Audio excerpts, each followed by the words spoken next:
Can't this wait? We're busy right now. That was the message my dad sent me after I told him I'd been in an accident and needed him to come sign off on my surgery. Reading that cold, detached text, I wasn't even sure what I felt. I just kept wondering if the one lying in the emergency room that day hadn't been me, but my sister Bella instead. Would he have reacted the same way? That message was the beginning of everything that followed. Follow the story. I will tell you what I went through and how I found the strength to stand up for myself. Hello, everyone. My name is Hazel Murphy. I'm 34 years old. I live with my husband, Jack, in an apartment in Manhattan, New York, about a 15-minute subway ride from the financial district. I work as a senior financial analyst for a prominent investment firm. Looking back, I've always considered myself one of the lucky ones. At 18, I was awarded a full scholarship to a prestigious university. 4 years later, I graduated just as the stock market was booming. By 26, I had saved enough to pay for my first apartment. At 30, I was promoted to a management position. From the outside, my life probably looked pretty stable. And to be fair, it mostly was. I had a family. Maybe not perfect, but at least a place to return to during Christmas, Thanksgiving, or the occasional weekend get-together. But everything started to change after something that happened 2 years ago. I was in an accident, completely unexpected. Strangely enough, that accident led me to Jack, the man who's now my husband.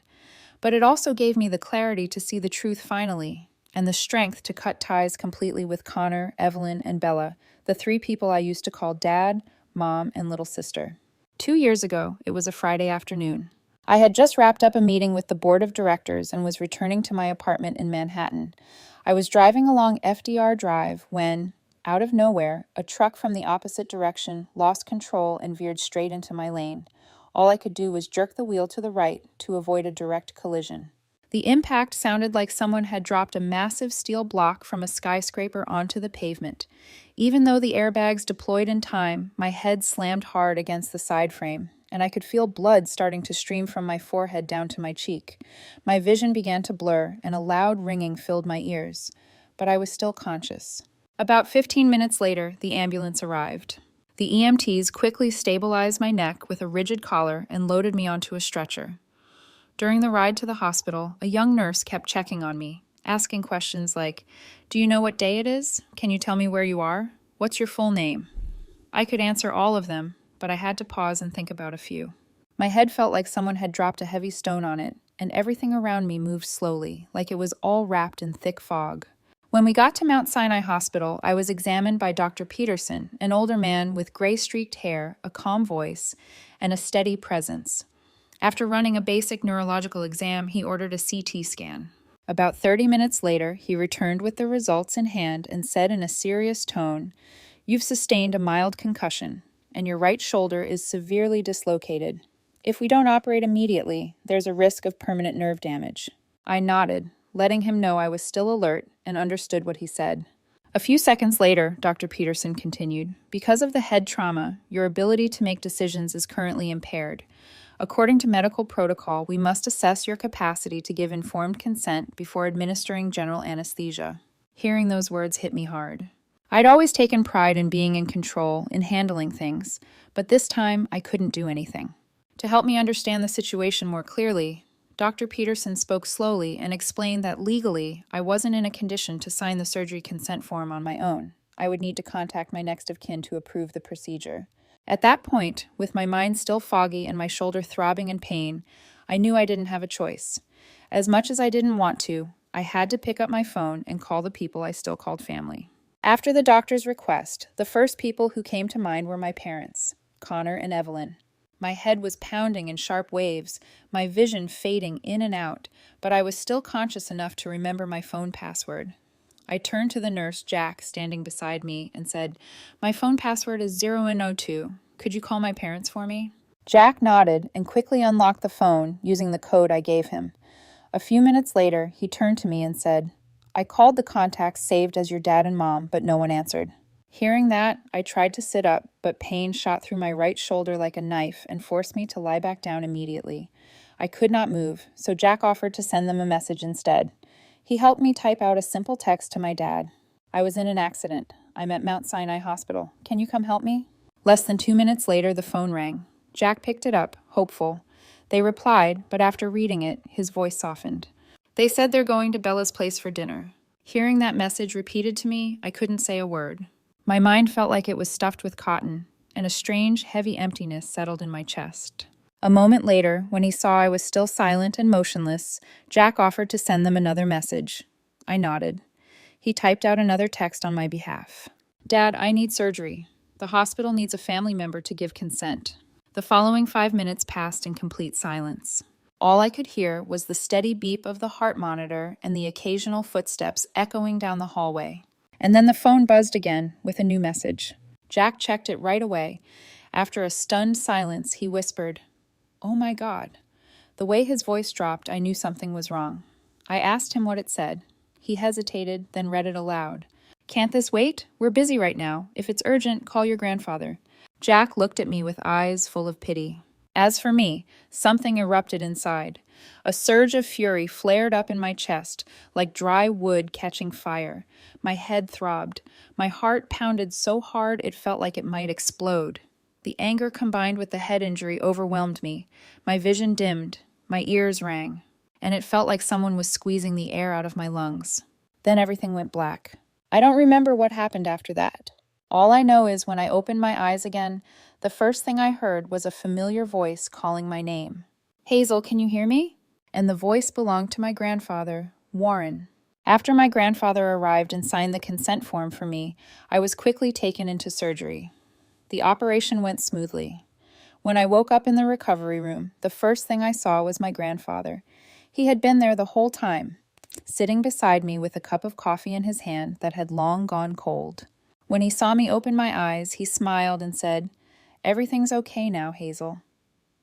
The doctor said, "You're recovering well." Hearing those words, I gave him a weak nod and thanked him. My shoulder had been carefully bandaged, and the pounding in my head had eased thanks to the painkillers. But what brought me the most comfort wasn't the successful surgery. It was knowing that someone cared enough to be there. After asking a few questions about my feelings, my grandfather fell silent. He stared out the window for a while as if lost in something profound. His eyes carried a quiet sadness, like he was revisiting memories he tried to forget. A few minutes later, he turned back to me, his voice low and steady. He said, "Hazel, not everyone who shares your blood is truly family." When he said that, something inside me broke into pieces, but at the same time, it felt like he had finally spoken the truth I'd carried with me for years, the one I had never dared to say aloud. Those words cut through the last threads that had tied me to the illusion of a loving family, softly but altogether. I stayed in the hospital for 4 more days before I was discharged. During that time, my grandfather took care of me. As for my parents, there was no single message or phone call. No one showed up at the hospital room door. The phone stayed silent, as if nothing was left to say between us. Jack was the day shift nurse assigned to my room. At first, I only paid attention to him because he was the one who had helped me contact my family when I was first admitted. But over time, I realized Jack was doing much more than just his job. Every time he came in to check on me, he'd stay an extra few minutes to ask how I was doing. Not the usual clinical questions, but ones like, "How are you feeling today?" Or, "Is there anything else you need?" His eyes always held a genuine warmth. Unlike most medical staff's detached professionalism, what stood out the most was the way Jack looked at me. There was no pity in his eyes, no condescension. Instead, it was the look of someone who truly cared. Someone who understood that the pain didn't just come from physical injuries, but also from the silence and indifference of family. When he saw how exhausted my grandfather looked, still sitting by my side every hour of the day, Jack offered to help. He often dropped by, even after his shifts were over, bringing snacks for my grandfather, or simply sitting with him to keep him company. He would gently say to him, "Don't worry, I'll watch Hazel for a bit. Why don't you head down to the cafeteria and get some rest?" And every time he said that, something inside me softened. On the 3rd afternoon, while lying in that hospital bed, I opened the message my father had sent me and handed the phone to my grandfather. He read it, then just shook his head. He didn't say anything, but in his eyes I saw a deep, quiet disappointment. A few minutes later, he spoke, voice low. "I called your parents. I even called Bella. I thought maybe they didn't realize how serious this was." When he said that, I felt a mix of surprise and disappointment. He had reached out to them, and still, they never came. After a pause, he added, even quieter, "But after I explained everything, they just said, 'She's got doctors,' and hung up. No one asked how much pain you were in. No one asked what room you were in." Hearing that, I couldn't respond. I just nodded slightly, my throat tightened with emotion.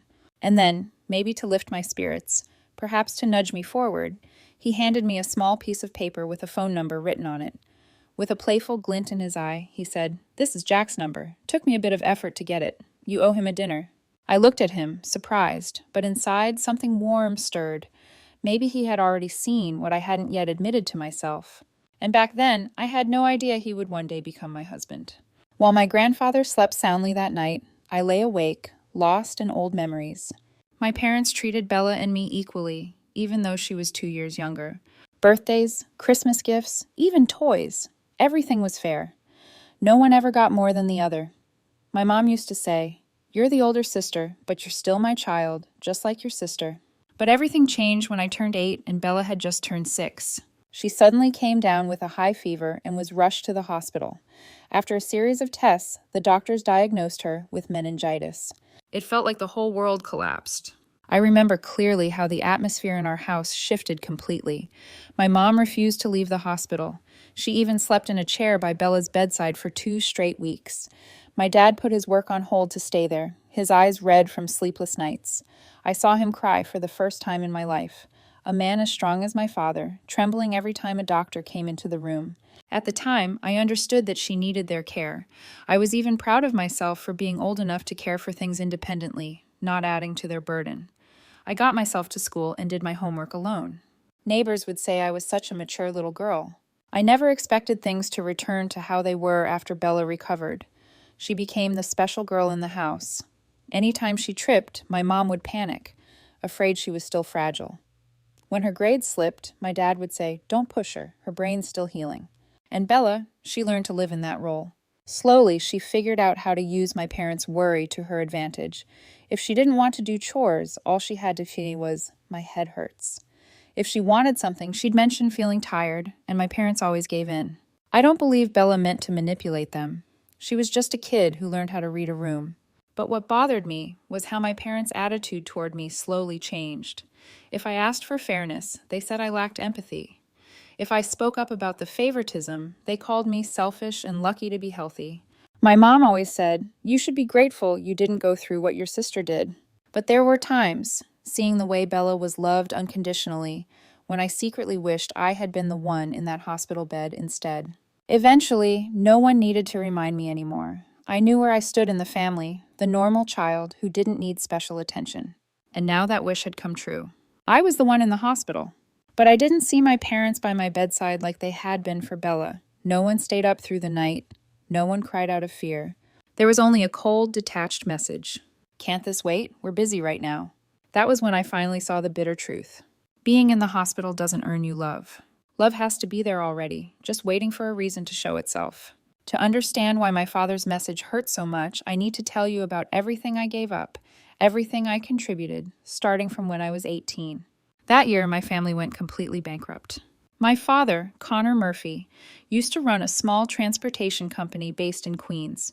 But after a bad investment in a failed logistics project, the company collapsed, leaving us over $600,000 in debt. I still remember the night he sat at the kitchen table, his head buried in his hands, holding a foreclosure notice from the bank. His voice shook as he told us, "We must move into a rental. I'm sorry, kids." The hardest part wasn't losing the house, it was seeing my father cry. A man I had always seen as strong, unshakable, now sitting there like a broken man. My mom put a hand on his shoulder to comfort him, but I could see the tears welling up in her eyes too. Soon after, we moved into a small rental apartment in the Bronx, and everything about our lives changed. My mom started working double shifts at a cleaning company to keep us afloat. My dad spent his days applying for jobs, but his age and bankruptcy history led to one rejection after another. As for me, I decided I wouldn't become another burden. I earned a full scholarship to Baru College right after finishing high school. At the same time, I picked up part-time jobs, working at a nearby coffee shop, a Barnes & Noble bookstore, and tutoring high school students in math on weekends. I worked nearly 40 hours a week while maintaining a 3.8 GPA. And Bella? She didn't apply for scholarships. She didn't get a job. Instead, she enrolled in a community college with lower tuition, but she still relied on our parents for everything: tuition, meals, and even new clothes. My parents bent over backwards to support her despite how tight things were. I remember one dinner I told her, "You should get a part-time job to help out." But before she could respond, my father cut in. "Bella's health still isn't fully stable after what she went through with meningitis. We can't push her too hard." Hearing him jump to her defense, Bella gave a faint smile and said, "I'll try to find something." But months passed, and she never did, and my parents kept making excuses for her. After that night, I never brought it up at the dinner table again. 4 years of college went by, and I graduated with a degree in finance. Almost immediately, I landed a job at Goldman Sachs with a starting salary of $80,000 a year, a number most of my classmates could only dream of. 5 years later, at 27, I had saved enough to buy my first condo in the Lower East Side. I didn't brag about it to anyone in the family. I just quietly felt proud of what I'd accomplished. My mom called in November 2 years after that, right before Christmas. She sounded tired. She said, "Hazel, the landlord just told us the rent is going up to $2,000 a month. We can't afford that. I don't know what we're going to do." Hearing that, my chest tightened. No matter how unfair they'd been to me, they were still my parents. I couldn't just sit back and watch them get pushed into some rundown neighborhood because they couldn't cover rent. A week later, I decided to use $300,000 of my savings to buy them a small house in Astoria, Queens. It had 1 bedroom and a little garden out back, just enough to give them a stable place after years of hardship. The day I handed over the keys, my mom hugged me tight and said, "Hazel, I'm so proud of you. You're the best daughter I could ever ask for." In that moment, I smiled, believing all the hard years had been worth it. But that feeling didn't last more than 3 weeks. One Thursday evening, my mom called again. This time her voice was hesitant. She said, "Hazel, this house feels a bit small. Do you think you could get a bigger one so Bella can move in with us? She just broke up with her boyfriend and needs family around her." I was stunned. Bella was 26 at the time, working full-time at a graphic design studio, fully capable of renting a place. Trying to stay calm, I told her, "Bella can rent her apartment. She's an adult and she has an income." But my mom brushed it off. With a firmer tone, she replied, "Bella only makes $50,000 a year, not like you. And besides, she's a girl. She needs more protection." That made my blood boil. I said straight out, "I bought that house for you and Dad, not for it to become a shelter for Bella. If you're unhappy, you can figure out another solution." There was silence for a few seconds. Then she said in a sad voice, "Hazel, when did you become so selfish? Family is about love and sharing." And that's when I realized something painful. In my mother's eyes, everything I did only mattered if it somehow served Bella. Still, I let them stay in that house for 2 more years, until the day I was lying in a hospital bed and got that message. "Can't this wait? We're busy right now." I finally understood that it was time to take back what was mine. Back to my story. 2 weeks after being discharged from the hospital, I walked into the office of Raymond Harrison, one of the most respected attorneys in Manhattan. He was in his early 40s with salt and pepper hair and sharp eyes behind rimless glasses. After listening to everything I had been through and hearing my request, Mr. Harrison looked at me and asked in a measured, professional tone, "Ms. Murphy, are you sure about this decision? It's a significant and firm step to take against your own family." At that moment, I turned to look out the window. Down on Madison Avenue, people moved quickly through their own busy lives. Inside me, an emptiness spread like I was standing outside of life itself, watching pieces of happiness I had never been part of. After a few seconds, I turned back to Mr. Harrison and said, "I've made up my mind. Please move forward with the paperwork." 3 days later, a legal notice was delivered to the house in Astoria, Queens, where my parents lived. I had asked Mr. Harrison to draft a formal letter informing them that they must vacate the property within 30 days. The reason was clearly stated: the owner intended to reclaim the property for personal use. As soon as they received the letter, my parents started calling nonstop. The phone rang from morning to night, but I didn't answer. They sent text messages. I deleted them without reading. They even showed up at my office building on Wall Street, but I had already informed security not to allow personal visitors up to my floor. That same day, my grandfather called. His voice sounded worried. "Hazel, I know you're angry, but is there any chance you'd reconsider? They're still your parents." I replied calmly, "Grandpa, do you remember what you told me when I was hospitalized? You said, not everyone who shares your blood is truly family. I understand what that means now. He went quiet for a long moment. Then finally he sighed and said, I understand, Hazel. I worry about you. I thanked him for calling and hung up, knowing I'd passed the point of no return. After being discharged from the hospital, I called Jack using the number my grandfather had worked so hard to get for me. For the first time, I felt nervous asking a man out to dinner. It wasn't because I lacked experience. It was because Jack was different from anyone I'd ever met. Our first date was at a small restaurant in Greenwich Village. I figured we'd stick to the usual topics: work, hobbies, the weather. But Jack wasn't interested in surface-level talk. He wanted to know about the deeper things. He asked about my family, how I felt when I was in the hospital, and what had been going through my mind, things I had never said out loud to anyone. What surprised me most was that Jack didn't judge. When I talked about my family, he just listened and nodded like he truly understood. I didn't see pity or shock in his eyes, only genuine empathy. After that night, we started seeing each other more often, usually in the evenings. And with every meeting, I discovered a new side of him. Jack was born and raised in Brooklyn, the youngest of 3 brothers. He hadn't become a nurse because of pressure from his family. He chose it because he genuinely wanted to care for people.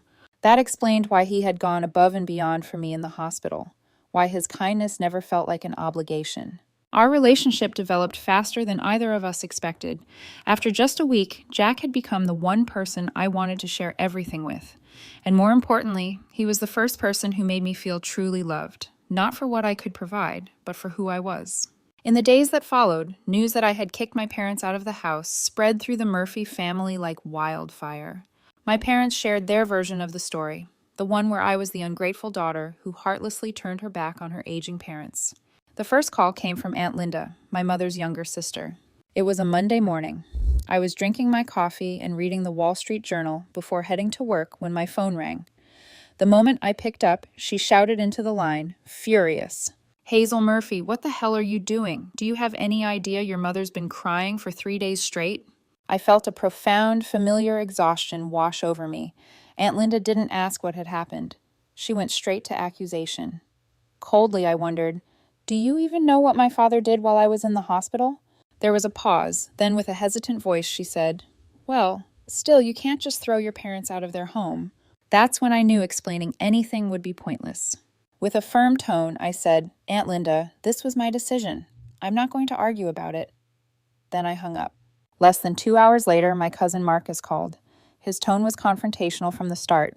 Hazel, I heard what happened. What you did was messed up. No one in this family would ever do something like that. My hands started to shake from the anger rising in me. I managed to speak through gritted teeth. Marcus, don't call me again. And I ended the call right there. I didn't bother explaining. I knew no one would believe me anyway. For the rest of the week, my phone rang nonstop. Distant relatives I barely remembered called to scold me. Friends of my parents called to talk me down.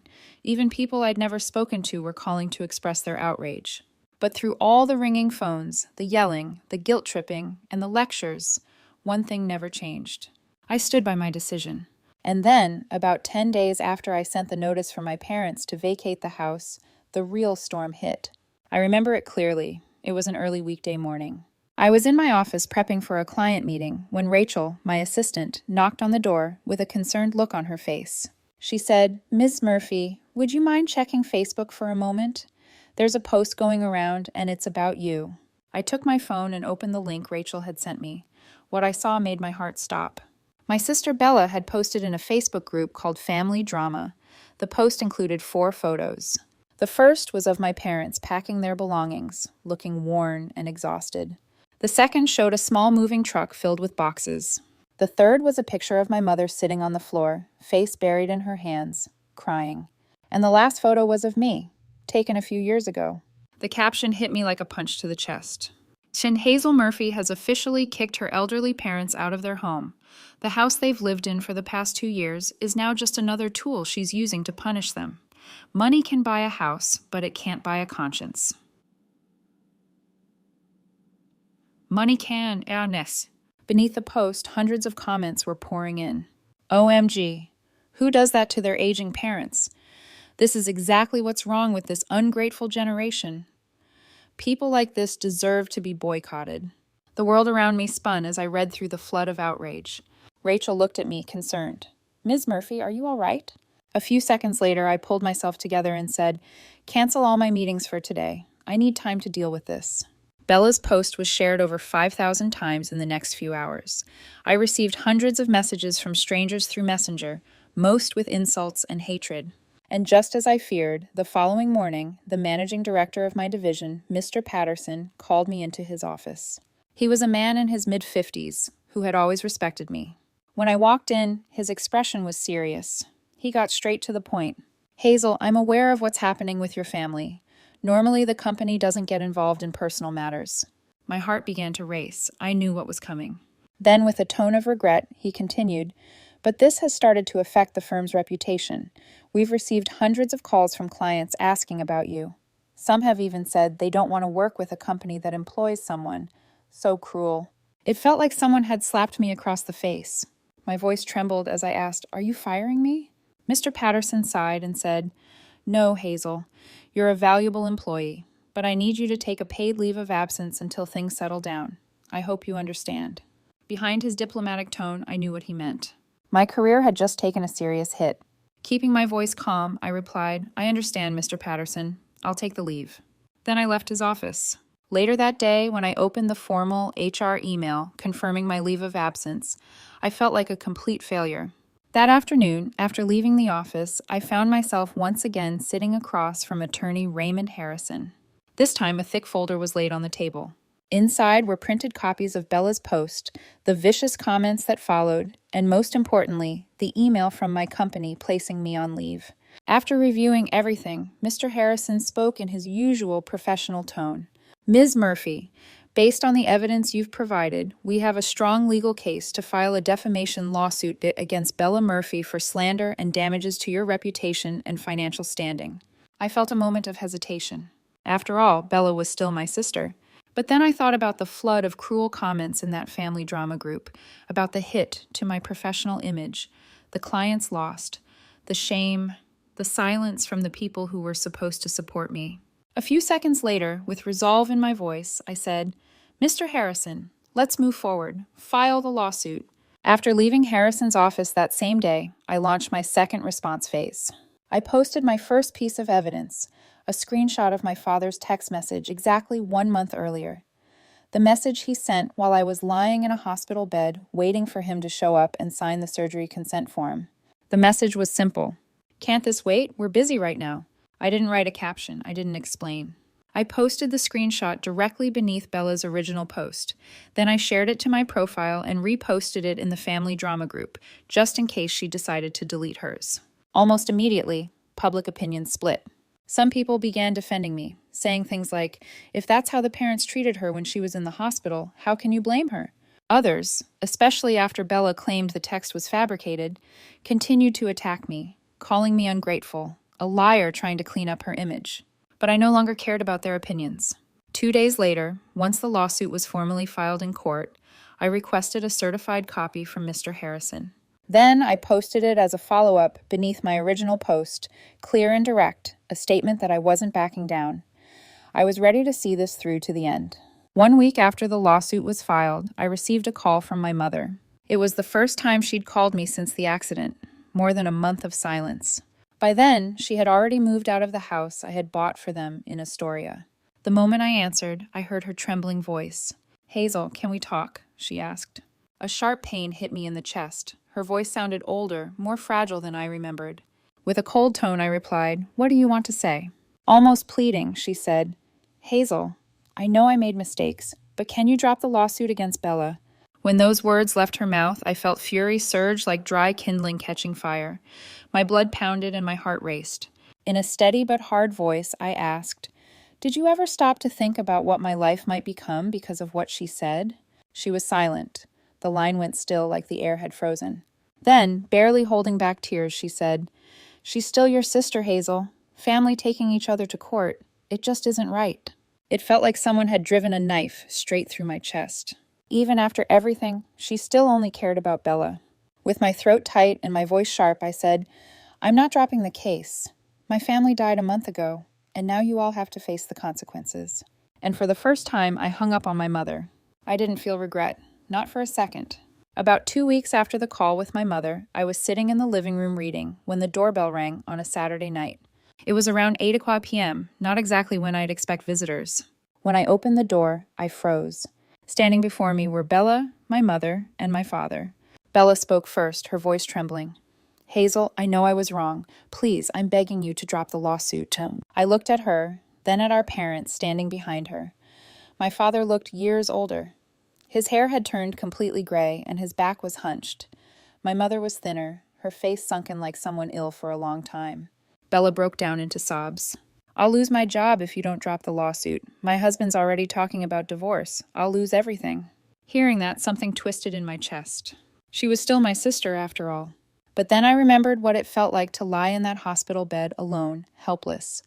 I remembered the waves of hatred on social media. I remembered watching my career fall apart because of a lie. With a cold, steady voice, I said, Bella, do you remember how no one came to see me when I was in the hospital? Do you know what it felt like to read that message from Dad? Bella said nothing. She kept her head down. My parents stood behind her, silent. After about a minute, my mother stepped forward. Her voice was pleading. Hazel, please drop the lawsuit. I promise we'll make it up to you. I'll do anything you ask. Hearing that, a deep weariness settled over me. I answered quietly, Mom, there are things you can't make up for. Reputation, trust, and dignity are almost impossible to return once they're gone. And love, real love, doesn't come out of obligation. So please don't talk to me about making it up. Then I turned to Bella, still staring at the floor, and said, When I was in the hospital, no one came for me, and now I can't be the one to come save anyone. With that, I stepped back inside and closed the door. Through the glass, I saw them standing there for a while. Then finally, they turned and walked away. About 2 months later, the Manhattan court heard my case against Bella. The trial lasted 3 days with several family members and acquaintances in the courtroom. Attorney Raymond Harrison had built a meticulous case. He laid out piece by piece how Bella's Facebook post had damaged my professional reputation and career. Jack sat in the row reserved for my support, his hand tightly gripping mine whenever tension filled the room. His presence was my anchor, the strongest source of strength through those difficult court days. On the first day, Mr. Harrison submitted the text message from my father, the one he sent while I was in the hospital. When it was read aloud in court, I noticed several people shaking their heads, visibly disturbed. On the second day, expert media and reputation management witnesses took the stand. They discussed how Bella's post went viral and how that visibility impacted my public image. Dr. Martinez, a social media expert, testified. This post was shared over 5,000 times and generated thousands of negative comments.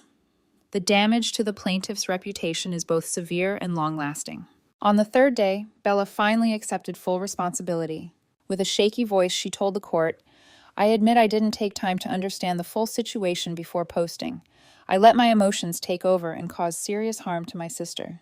When the judge asked whether she had intended to harm my reputation, Bella replied, No, Your Honor, but I understand that intention doesn't excuse the consequences. After 3 days of testimony, the jury needed just 2 hours to reach a verdict. Judge Rodriguez, a stern man in his mid-50s, read the decision aloud. Bella was ordered to post a public apology on every social media platform where the original post had been shared. She was also required to pay emotional damages of $20,000 and $45,000 for professional losses related to my 3-month suspension from work. A total of $65,000 to be paid within 60 days. As the verdict was read, I saw Bella slump into her seat, her face pale. Her husband, Michael, sat beside her in silence. My parents were stone still, unable to say a word. Jack squeezed my hand and whispered, It's over now. The day after the ruling, Bella posted the court-mandated apology. She wrote, I was wrong to post false information about my sister, Hazel Murphy. I apologize for the damage caused to her reputation and career. I've learned that truth matters more than emotion. But the apology came too late. Bella's design studio terminated her contract the moment the verdict was announced. A week later, Michael filed for divorce, citing unbearable stress and financial instability. Watching Bella's life fall apart, I didn't feel victorious. I didn't feel satisfied. What I felt was an overwhelming emptiness, like I had just won a war no one ever wanted to fight. It's been 2 years since that accident, the moment that indirectly led to the unraveling of my family. My life has found its rhythm again. After the lawsuit, Mr. Patterson promoted me to vice president. He told me, Hazel, how you handled that crisis shows the composure of a real leader. I have no idea where my parents or Bella are living now. My life is now reserved only for the people who truly matter. My grandfather Warren remains the person I speak to most often. On weekends, Jack and I usually visit him in Brooklyn. He's always thrilled to see us, especially after learning that Jack and I are expecting our first child. Jack and I married 8 months ago in a small, intimate ceremony. Just his family and my grandfather were there. My parents and Bella weren't invited, but I didn't feel like anything was missing. It was the happiest day of my life. Jack has been everything I ever needed: steady, kind, honest, and loving. He's seen the darkest parts of me and never once turned away. I'm now 6 months along. Every night, I rest my hand on my belly and feel the tiny kicks of our baby girl. We already know her name, Grace. The house in Astoria, the one my parents once lived in, I've since rented out for $2,000 a month. Every cent of that goes into a fund for Grace's future education. I'm not sharing this story to complain, and I'm not asking for your sympathy. I'm telling it because I know there are people like me who've spent years believing that if they just tried hard enough, were good enough, gave enough, their family would love them back, eventually see their worth. But the truth is, not every family is worth your sacrifice. If you're listening to this and feeling like the only one left behind, please believe me, you're not alone, and you're not wrong for choosing to walk away. Before I end the story, I want to ask you, the one who stayed with me through every word, every memory, every moment, was I wrong to ask my parents to leave the home I bought with my own hands? Was I wrong to take my sister to court to defend the truth and my name? Share your thoughts in the comments. I'd love to hear your story. If you've been through painful family boundaries, if any part of this resonates with you, don't forget to subscribe to the channel. I'll continue sharing stories about family and drawing boundaries, not to shut others out, but to protect yourself. Thank you for listening, truly. And if you're in the middle of a storm right now, just remember, you're not alone. Wishing you peace, today and every day.